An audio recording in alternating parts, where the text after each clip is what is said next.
ایک وقت کی بات ہے کہ ایک گھنے اور پراسرار جنگل میں ایک شرارتی چھوٹا بندر رہتا تھا جس کا نام کوکو تھا۔ کوکو اپنی تجسس بھری فطرت کے لیے دور دور تک مشہور تھا، ہمیشہ ایسی چیزوں میں دلچسپی لیتا تھا جو وہ پوری طرح سے سمجھ نہ پاتا۔ ایک دن جب وہ جنگل میں گہرائی تک جا رہا تھا، کوکو کو ایک عجیب چیز ملی، ایک چمکتی ہوئی سیاہ ڈبیا جو آدھی پتوں کے نیچے دبی ہوئی تھی۔ یہ ڈبیا بالکل مختلف تھی، یہ ہموار اور چمکدار تھی، جس پر کچھ عجیب نشان بنے ہوئے تھے، اور یہ نشان مدھم سی روشنی میں ہلکی ہلکی چمک رہے تھے۔ کوکو کی آنکھیں حیرت اور خوشی سے چمک اٹھیں۔ اس ڈبیا کے اندر کیا ہو سکتا ہے؟ کوئی خزانہ، کوئی اوزار، یا کچھ اور بھی پراسرار؟ کوکو نے ڈبیا کو کھینچ کر پتوں سے نکالا۔ یہ اپنے سائز کے حساب سے کافی بھاری تھی، اور جب اس نے اسے غور سے دیکھا تو کوئی تالا یا چابی نظر نہ آئی۔ ڈبیا بند تھی، لیکن کوکو کی تجسس اس پر غالب آ گئی۔ اس نے اسے کھٹکھٹایا، ہلایا، اور یہاں تک کہ اسے کھرچنے کی کوشش کی، لیکن کچھ نہ ہوا۔ کوکو نے اپنی پسندیدہ درخت کے نیچے بیٹھ کر سوچنا شروع کیا۔ اسے یاد آیا کہ جنگل کے بڑے جانوروں سے سنا تھا کہ ایک قدیم جادوئی چیز موجود ہے جو علم عطا کرتی ہے یا مصیبت لاتی ہے۔ اس بات پر منحصر ہے کہ اسے کیسے کھولا جائے۔ کوکو نے آدیر الفادیر چلتے ہوئے سوچا۔ پھر اس کے دماغ میں ایک خیال آیا، کیا ہو اگر یہ ڈبیا زبردستی کھولنے کے لیے نہیں بلکہ سمجھنے کے لیے بنائی گئی ہو؟ ڈبیا پر بنے ہوئے نشان اسے مانوس لگے۔ کوکو نے یہ نشانات دریائے کنارے پر موجود قدیم پتھروں پر دیکھے تھے، جہاں جنگل کے سب سے پرانے جانور رہتے تھے۔ وہ بھاگتا ہوا دریا کی طرف گیا اور ڈبیا کو لے کر ان نشانات کا موازنہ کرنے لگا۔ آہستہ آہستہ ایک ترتیب سمجھ میں آئی۔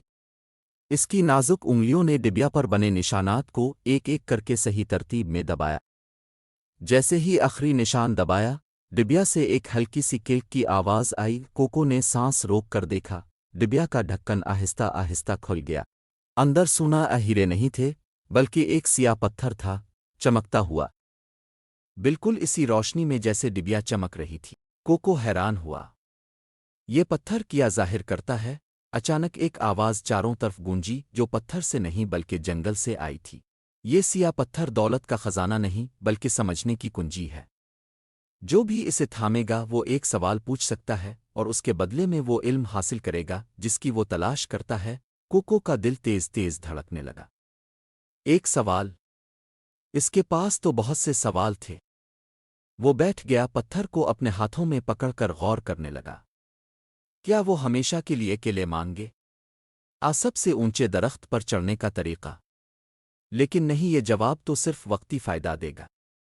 پھر اسے وہ سوال سوجھا جو سب سے اہم تھا۔ اس نے پتھر کو مضبوطی سے تھام لیا اور پوچھا، میرے لیے زندگی میں سب سے اہم چیز کیا ہے جو مجھے سیکھنی چاہیے؟ پتھر کی روشنی تیز ہو گئی اور آواز دوبارہ بولی، نرمی سے اور عقلمندی سے۔ سب سے اہم بات یہ ہے کہ تجسس اور مہربانی کی قدر کو سمجھنا ہے۔ تجسس تمہیں عظیم دریافتوں تک لے جائے گا، لیکن صرف مہربانی تمہیں دوسروں کے ساتھ ان کو بانٹنے اور اپنی میراث کو قائم رکھنے میں مدد دے گی۔ جیسے ہی آواز ختم ہوئی، سیاہ پتھر کی روشنی مدھم ہو گئی اور وہ ایک عام کنکر میں تبدیل ہو گیا۔ کوکو مسکرایا اور اس کے دل میں ایک گرماہٹ پیدا ہوئی۔ اسے احساس ہوا کہ اصل خزانہ نہ تو ڈبیا تھی اور نہ ہی پتھر، بلکہ وہ حکمت تھی جو اس نے اپنے سوال سے حاصل کی۔ اس دن کے بعد کوکو نے اپنی تجسس کا استعمال نہ صرف اپنے لیے بلکہ جنگل کے دوسرے جانوروں کی مدد کے لیے کیا۔ وہ صرف ایک چالاک بندر نہیں بلکہ سب سے مہربان بندر کے طور پر بھی مشہور ہو گیا، ہمیشہ اپنی دانشمندی بانٹنے اور دوسروں کی مدد کے لیے تیار رہتا۔ پراسرار سیاہ ڈبیا نے اسے سب سے بڑا سبق سکھایا تھا، تجسس کے ساتھ مہربانی کی طاقت دنیا کو بدل سکتی ہے۔